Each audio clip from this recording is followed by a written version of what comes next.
The alien princess locked the door and said, "You will stay here tonight, human." The shuttle moved slowly through the wide halls of the alien capital station.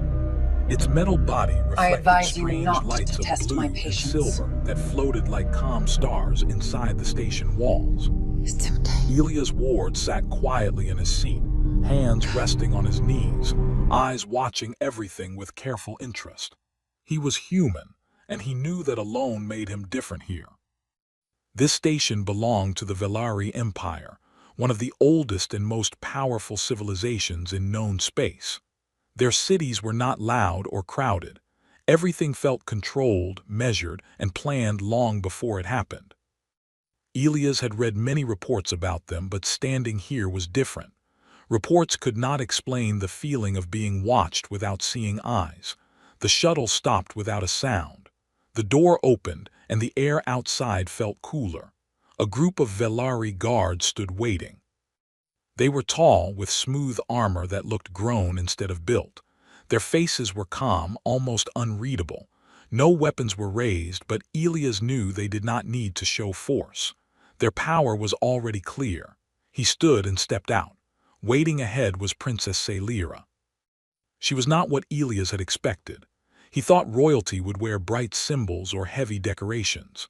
Instead, her clothing was simple, flowing like water, colored deep violet with faint lines of light moving across it. Her eyes were large, dark, and sharp, missing nothing. She looked young by Velari standards, but her posture carried quiet authority. "You are Elias Ward of Earth," she said, her voice calm and clear. "Yes," Elias replied, "diplomatic envoy of the United Human Coalition." She studied him for a moment longer than necessary. Not with anger or kindness, but with interest, like a scientist observing something rare.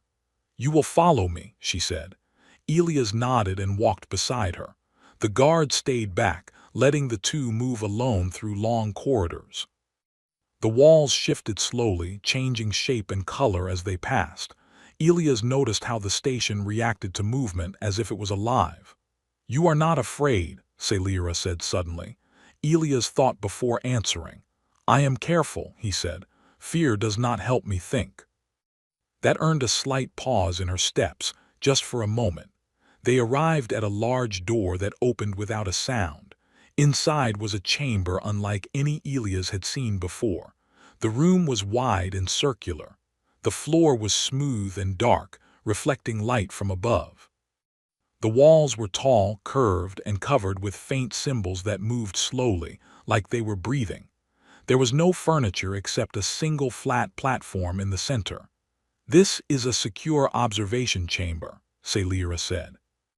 Elias stepped inside, scanning the room with trained eyes. No windows, no clear exits except the door behind him. Princess Celira followed him in. Then the door closed. A soft sound echoed through the chamber. A lock activated. Elias turned slowly. Princess Celira faced him, her hands calm at her sides. "You will stay here tonight, human," she said. The words were simple, but their meaning was heavy. Elias did not move. He did not shout. He did not rush to the door. Instead, he took a slow breath. "Is this an order," he asked, "or a request?" Her eyes narrowed slightly. "An evaluation." Elias nodded once. "Then I will cooperate." That answer surprised her. He could see it even if she tried to hide it. She turned and walked to the door. Before leaving, she looked back at him. "Your species has grown too fast," she said. "The galaxy does not yet understand what humans are." The door opened briefly. Then it closed again. Elias was alone. Silence filled the chamber. Not empty silence, but controlled silence, like the quiet before a test began. Elias slowly walked in a circle, counting his steps, watching how the room responded. The symbols on the walls shifted slightly as he moved, reacting to his presence.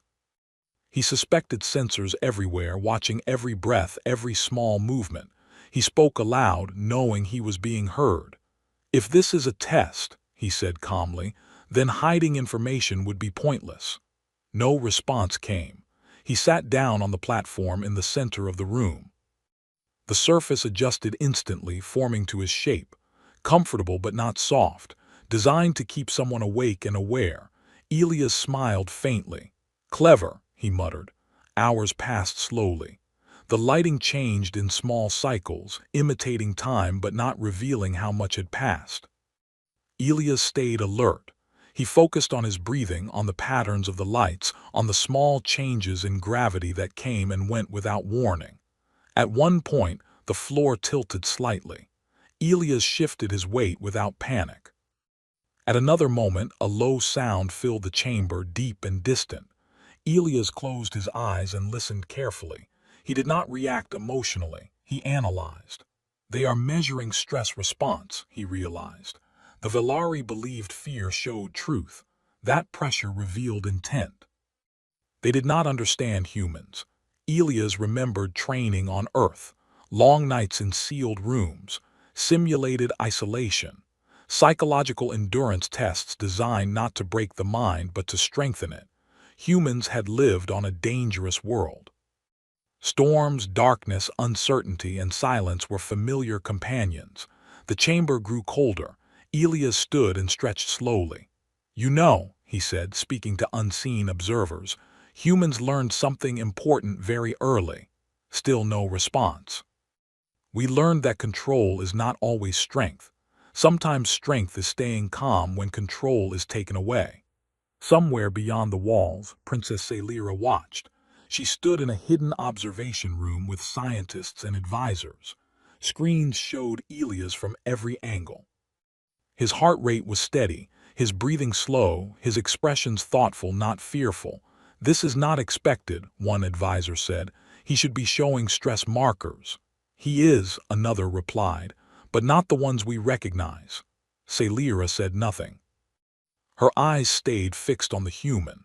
Back inside the chamber, Elias returned to the platform and sat again. He rested his hands on his knees and waited. He did not know how long the night would be, but he knew one thing clearly. The locked door was not a threat. It was an invitation to show what humans truly were, and Elias Ward was ready.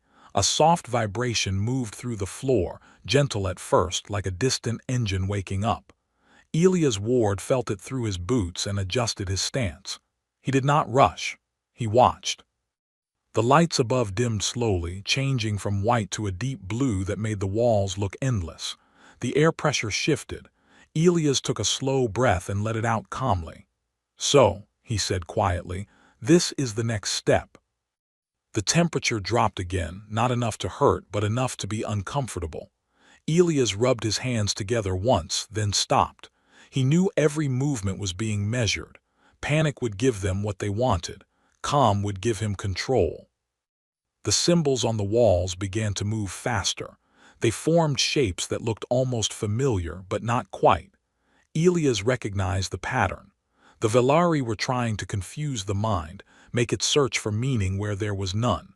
Humans had a long history with confusion.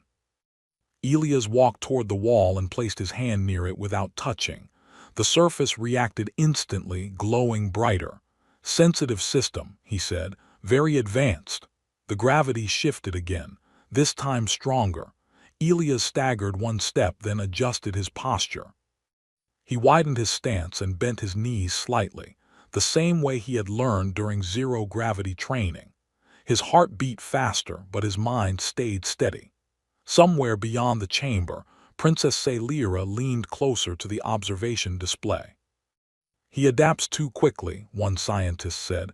"Most species resist, he studies." "That may be their advantage," Celira replied. Inside the chamber, the floor changed texture. Smooth became rough. Elias felt it through his boots. "A challenge to balance," he said calmly. "You're stacking variables." The lights flickered. Then something new happened. A sound filled the room, not loud but deep and emotional. It carried a tone that made the chest feel heavy. It was designed to trigger memory, loss, loneliness. Elias closed his eyes. For a moment, images came to his mind. Earth, blue oceans, a small apartment window, voices from his past. His breathing slowed. He did not push the memories away. He acknowledged them, then let them pass. "Humans don't run from feelings," he said quietly. "We learn from them." The sound faded. The chamber warmed slightly, then cooled again, testing reaction speed. Elias remained standing now, feet planted, body relaxed. Time passed without clear meaning. Minutes or hours, Elias could not tell. The Velari preferred disorientation. Humans preferred patterns. Elias began to count his breaths. 1, 2, 3. The chamber responded again. This time the walls projected shapes into the air. Tall shadows moved slowly, not threatening but unfamiliar. Unknown forms, unknown movement, fear of the unknown. Elias opened his eyes and studied them. "They're not real," he said. "Light projection only." One of the shadows moved closer. It stopped an arm's length away. Elias did not step back. "If this is meant to scare me," he said, "you should know something." The shadow flickered. "Humans are curious before we are afraid." The projection vanished.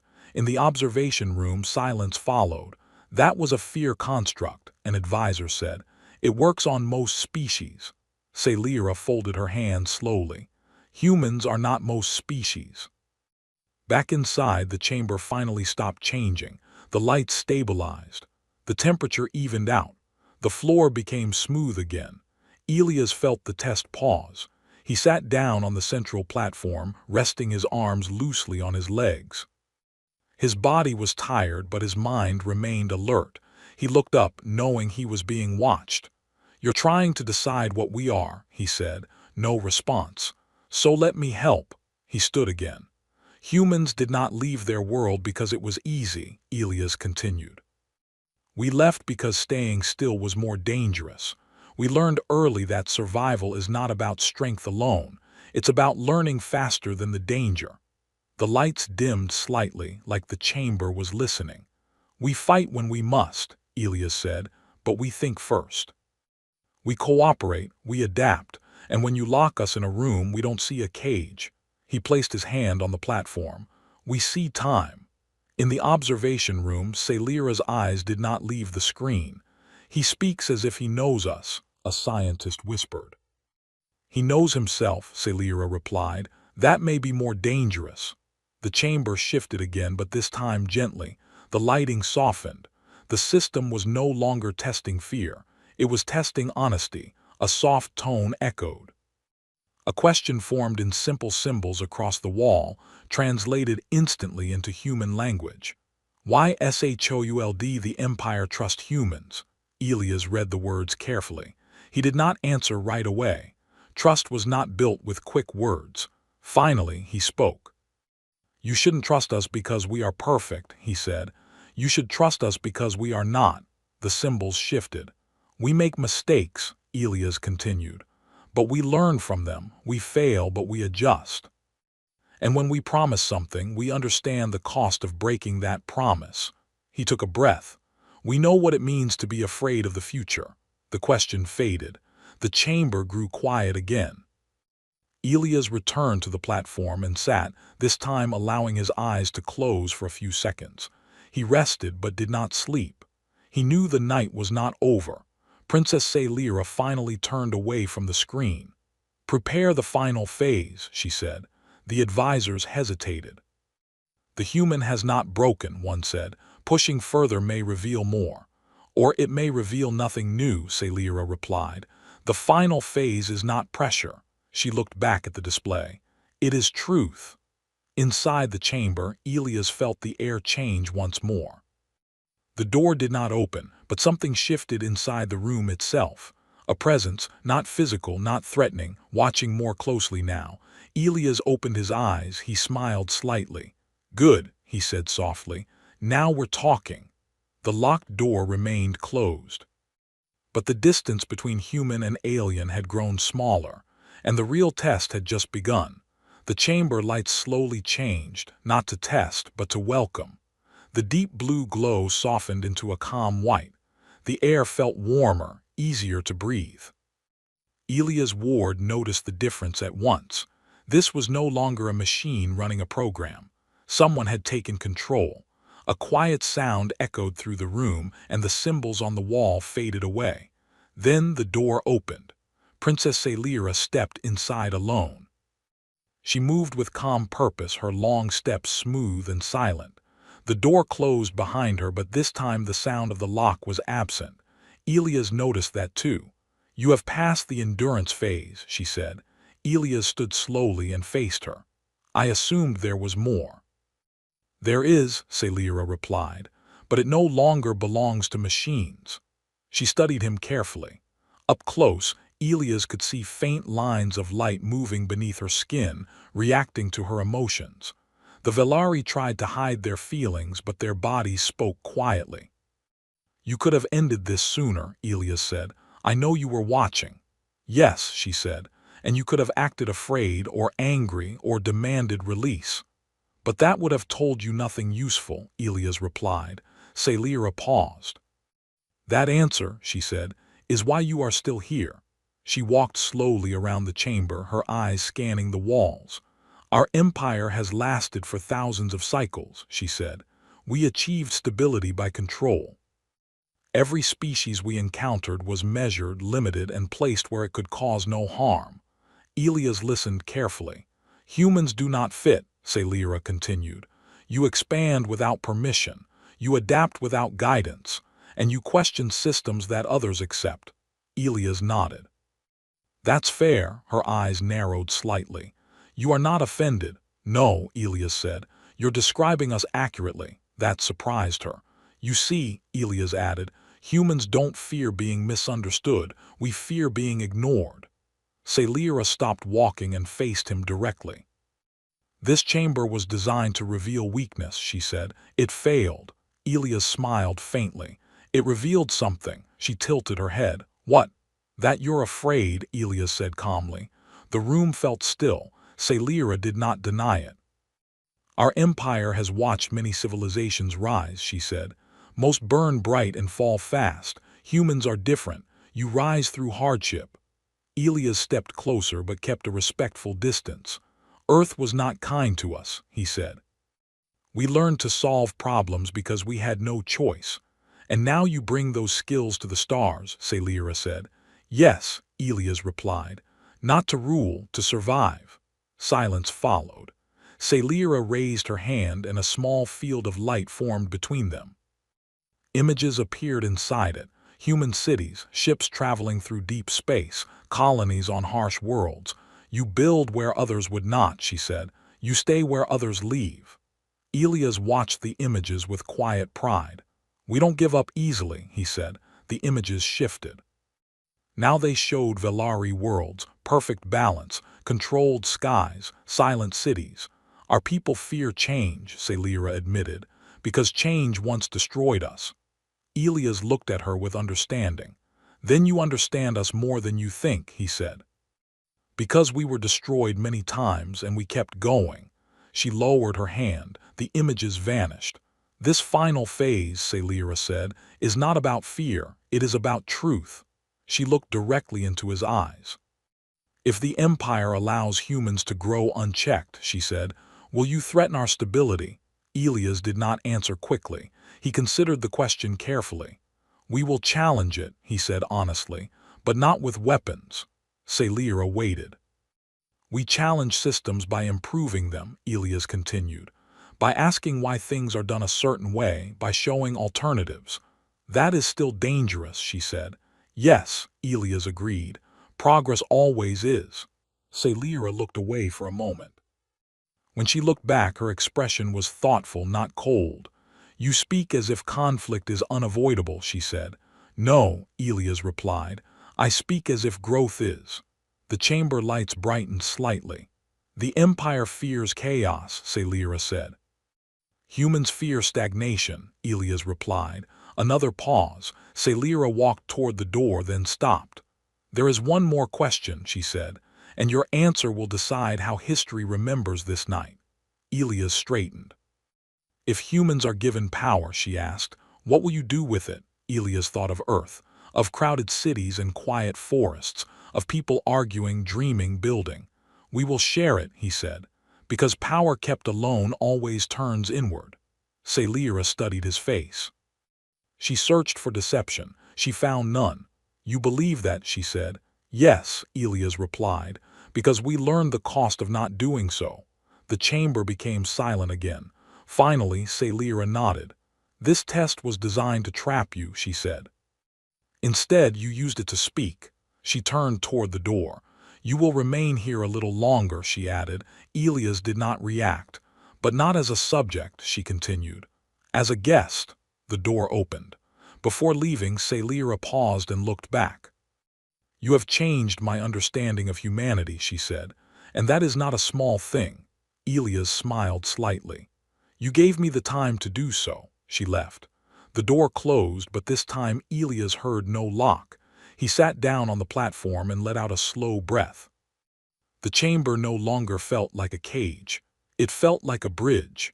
Outside, in the halls of the Empire, decisions were already forming. And when the door would open again, the galaxy would not be the same. The chamber remained quiet for a long time. Elias Ward sat calmly on the central platform, his hands resting loosely at his sides. He did not rush his thoughts. He had learned that important moments often arrived after silence, not during noise. The lights slowly shifted again, brighter this time, steady and clear. The air felt normal now, no longer controlled to test him. The chamber was no longer watching him as a subject. It was waiting. A soft tone sounded, and the door opened fully. Princess Celira returned, but she was not alone. Behind her stood members of the Velari High Council. They were older, taller, and carried an authority that felt heavy even without words.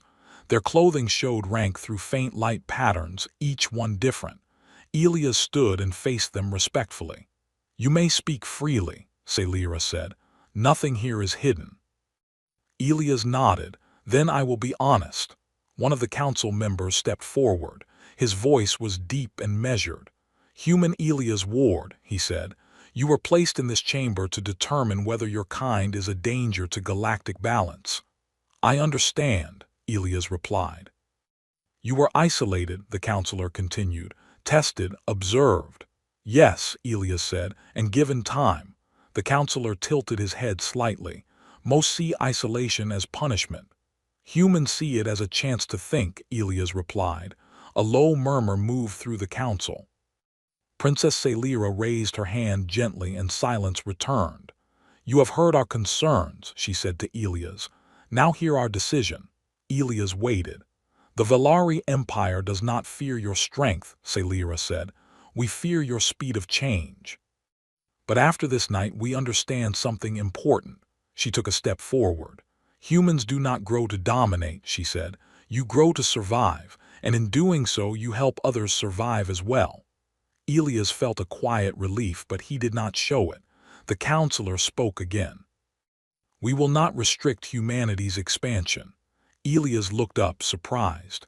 Instead, the counselor continued, we will recognize humanity as an equal power, not under our control, not above it. A pause followed. But equality comes with responsibility, Celira said. Elias nodded. We know. She looked directly at him. This alliance will change the galaxy, she said. Many will not like it. Humans are used to that, Elias replied calmly. A small ripple of amusement moved through the council. Celira turned toward the door. Come, she said. The locked door has served its purpose. The group walked together through the halls of the station. The doors opened freely now. No guards followed closely. No hidden pressure filled the air. They entered a wide chamber with a high ceiling that showed the stars beyond. Representatives of many species waited there, watching silently. Whispers moved through the room as Elias stepped forward beside Princess Celira. This human remained calm where others broke, one voice whispered. He was not trapped, another replied. He adapted. Celira raised her voice so all could hear. Let it be known, she said, that humanity has passed the Velari trial not by force but by understanding. She gestured toward Elias. This night will be remembered not as confinement, she continued, but as first trust. The room stayed silent for a moment. Then slowly one representative bowed their head, then another, and another. Elias felt the weight of history settle quietly around him. Later, as the gathering ended, Celira walked beside Elias toward the observation window. "You could have tried to escape," she said. "Yes," Elias replied, "but that would have closed doors instead of opening them." She looked at him with something new in her eyes, not curiosity, respect. "Humans are dangerous," she said softly. Elias smiled. "Only to walls that refuse to move." Celira allowed herself a small smile in return. Across the galaxy, messages began to spread. The story of the locked chamber traveled faster than ships. It became a symbol, retold in different ways. Some said the Empire tried to break a human. Others said the human broke the test. But the truth was simpler. The door had been locked, and the human had stayed. Not because he was forced to, but because he chose to. On Earth, when Elias returned, he did not speak of fear or pressure. He spoke of patience, of listening, of what happens when you sit quietly and let others reveal themselves. The Velari Empire and humanity began working together. New routes opened. Shared knowledge flowed. Problems once thought unsolvable slowly found answers, not because one side won, but because neither side tried to. And somewhere in the records of the Velari, the chamber was renamed. Not a prison, not a test, but a meeting place. A reminder that when you lock a human in a room, you do not limit them. You give them space to become something greater. The galaxy would never forget that night. Because the strongest door is not the one that holds someone inside. It is the one that opens after understanding.